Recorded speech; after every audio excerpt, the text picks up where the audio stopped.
Muy bien.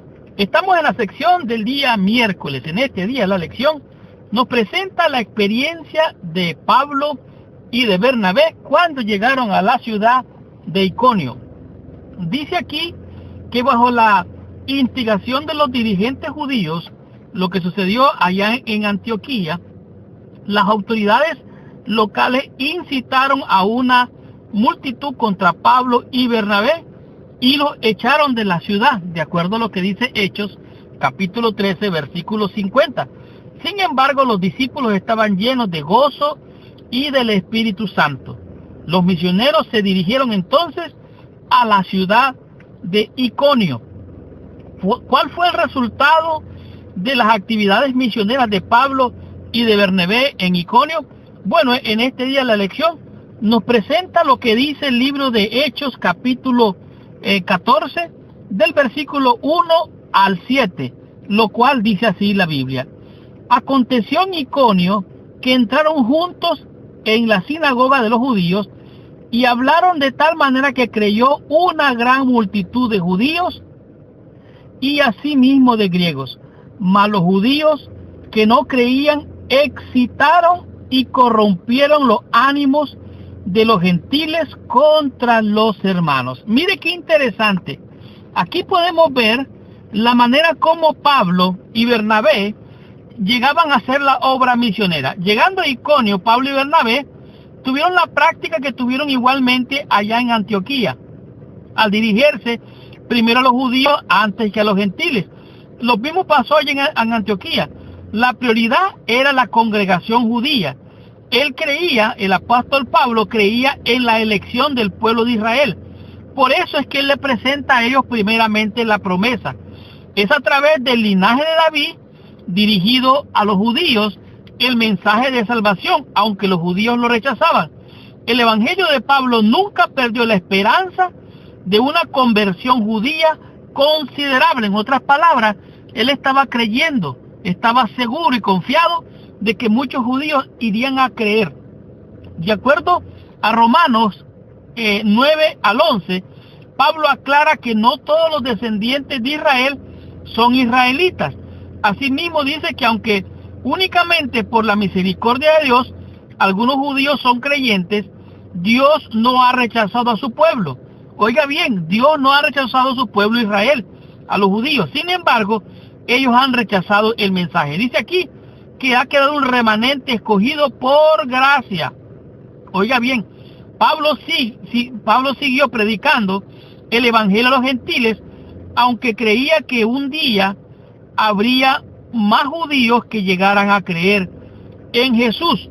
Ahora, es interesante notar lo que dice el versículo 4, dice, y la gente de la ciudad estaba dividida.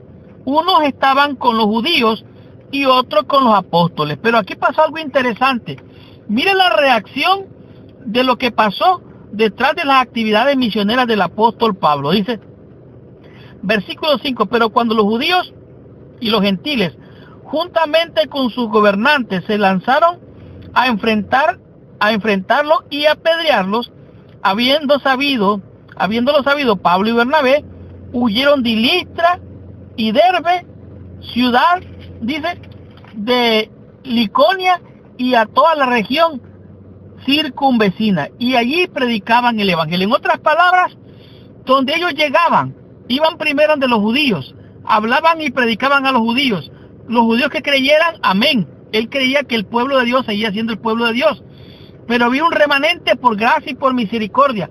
Habían también gentiles que habían creído, pero los celos de esta gente por su religión, por su doctrina, ellos les hacían rechazar el mensaje del apóstol Pablo. Ellos seguían creyendo en los ritos, en las ceremonias, pero Pablo presentaba un mensaje de salvación por fe. Es interesante que el argumento de Pablo ofrece una explicación de su estrategia misionera. Todas las generaciones de cristianos con la importancia teológica de dar un testimonio a los judíos no creyentes. La situación no era diferente de lo que pasó en Antioquía. La primera reacción de los judíos y los gentiles al evangelio de Pablo fue sumamente positiva.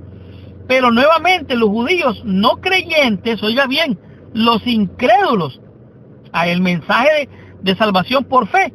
Eran los que rechazaban, pero no solamente rechazaban, sino que instigaban a otros a no creer, a rechazar el mensaje y a agredir a los siervos de Dios. Dice que caldearon a los gentiles y envenenaron la mente contra los misioneros, causando división entre el pueblo. Cuando los oponentes planeaban atacar y linchar a Pablo y a Bernabé, los dos misioneros decidieron abandonar la ciudad y trasladarse a la siguiente. Esto fue lo que pasó en Iconio. Este fue el resultado de las actividades misioneras de Pablo y de Bernabé en esta ciudad. De tal manera que el testimonio de los judíos es para los judíos primeramente. El apóstol Pablo siempre lo dijo. Dice primeramente a los judíos y después al griego, que representaban los gentiles y nosotros. En otras palabras, hay que dar testimonio primero a los judíos. ¿Quiénes eran los judíos? Los de casa. ¿Quiénes son para nosotros el equivalente a los judíos? Bueno, los adventistas mismos. Hemos de dar testimonio entre ellos y después a los gentiles o a aquellos que aún no han creído. Estudiemos la lección en el día jueves y descubramos qué es lo que nos enseña esta lección con el tema que es Listra y Derbe. Estudiemos la lección, recibamos nuestra bendición.